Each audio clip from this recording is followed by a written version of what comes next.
Jesus.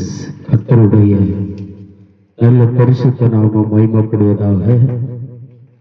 1 கொரிந்தியர் 9ஆம் அதிகாரம் அதன் 26வது வசனம் இப்படியாக சொல்லுகிறது. அப்போஸ்தலனாகிய பவுல் சொல்லுகிற போது, ஆதலால் நான் நிச்சயம் இல்லாதவனாக ஓடேன், ஆகாயத்தை அடிக்கிறவனாக சிலம்பம் பண்ணேன்.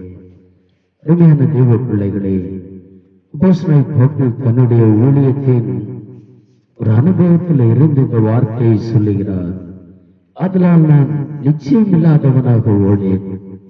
இன்றைக்கு ஒரு தொழிலிலே அல்லது வேலை பார்க்கிற காரியங்களில நம்ம அந்த ஜெயம் எடுக்கிறதற்கு எவ்வளவோ பொய்களை சொல்லுகிறோம், அல்லது ஒரு சொல்யூஷனை நம்ம பார்க்கிறோம். ஆனால் இங்க அப்போஸ்தலனாகிய பவுல் சொல்லுகிறான், நான் நிச்சயம் இல்லாதவனாய் ஓடேன். என்னுடைய நிச்சயம் என்னை பரலோகத்திற்கு நேராய் நடத்தும்.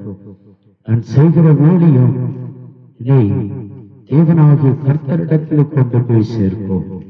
இன்றைக்கு உலகத்தில் நாம் செய்கிற காரியம் நம்மை பரலோகத்திற்கு நேராய் கொண்டு சேர்க்கிறதா இருக்கிறதா, அல்லது செய்கிற வேலை, செய்கிற ஏதோ ஒரு காரியங்கள் பரலோகத்திற்கு நேராய் நடத்துகிறதா? சற்று சிந்திப்போம். தேவன் தாமே நம்மை ஆசீர்வதிப்பாராக. ஆமென்.